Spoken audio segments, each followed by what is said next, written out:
Zelda, we rely on your knight, and that legendary sword he carries. Link.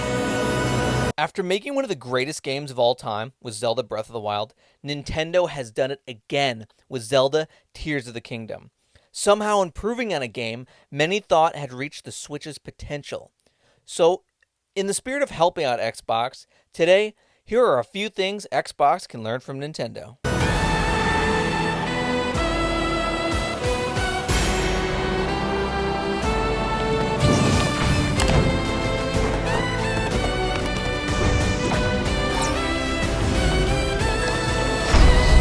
First and foremost, Xbox needs to learn that yes, making great games will turn things around for you.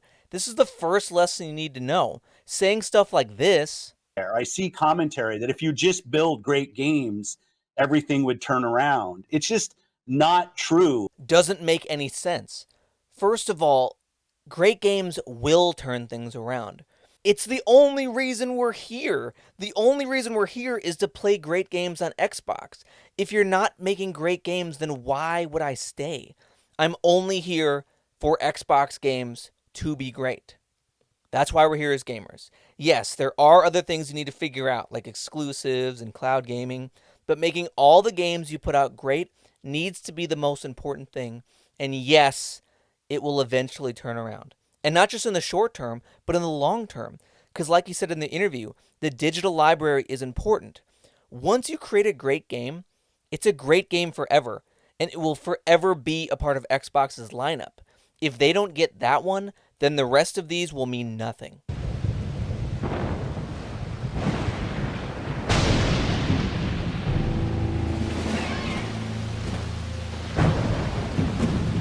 Okay, Xbox, if you want to announce a game early, fine. But do it like you did Fable. Show the game, but don't show it to us until everything is ready. That way, if a game isn't coming along like you thought in the development cycle, you can rework it and not delay or overbuild the hype before it's ready. That just leads to disappointment like what we're dealing with Redfall. Which takes me right to my next one.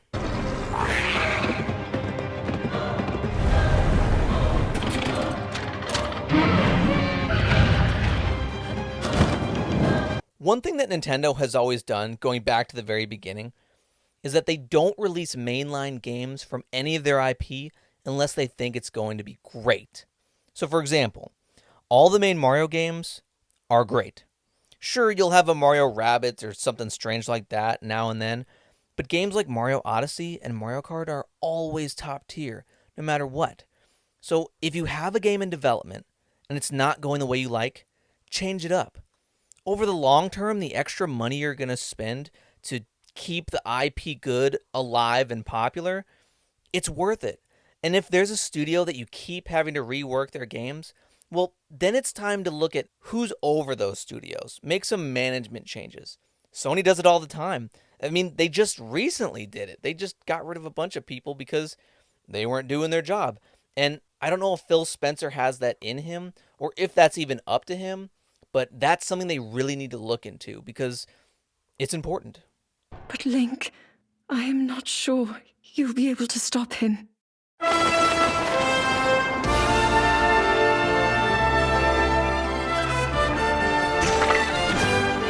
From what I can tell, Xbox may have more studios than it can handle right now, and the quality of their games seems to be suffering because of it. So how do they fix this? Well, you have to look at management. And I don't just mean Phil Spencer, I mean his underlings too. Usually oversight is kind of a dirty word that people don't like, but I think they need the quality control. They need a quality control guy over at Xbox if Phil Spencer can't do the job. Nintendo has that very setup. Sure, they will basically let any game onto their platform, but when it comes from Nintendo proper, they go over it with a fine-tooth comb. And the games look great because of it.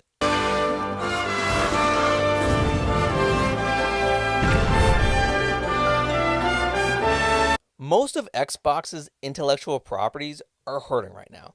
Halo is down, Gears is in a strange spot where people like it, but the passion really isn't where it should be for that game and that franchise. And Fable hasn't had a game come out in I don't know how long. Hopefully Starfield can turn that ship around, but AAA games take about 4 or 5 years or more nowadays. So it will be a while before this can happen, but they need to care for their IP. Make sure they're spending the money to revitalize these games. Take the time. Because not only do the games need to be right, but if they marketed these games better, it would have a big impact too. So, for example, I've always said that if Gears 5 had been an Xbox Series X launch game right beside Halo, it wouldn't have hurt so bad if Halo went down. But the way Xbox did it is they put out Gears 5 thinking that they were extending an olive branch to Xbox One players. Like, here's a great game that you can have to show you that we're working on it. When, in my opinion, if you have a game that was that great, I mean, Xbox One was already kind of dead. Put a bullet in it, move on, launch that, have the plan at least to launch that with Halo, and I think you would have had something spectacular. And then even on top of that, when Halo went down, it wouldn't have hurt so much like it did. But, that's water under the bridge. I think we'd look at that game very differently now if that had happened.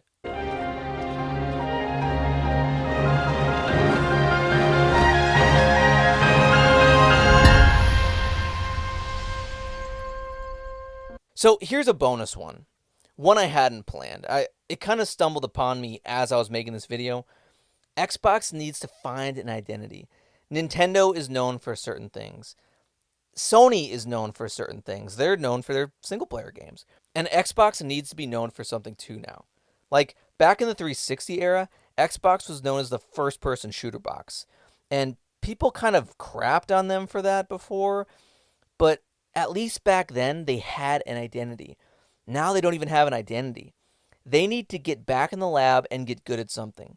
If you're asking me, I'd say they could be known for RPGs based on all the RPGs they've got coming up. Starfield, Avowed, Fable, and eventually another Elder Scrolls, potentially Fallout.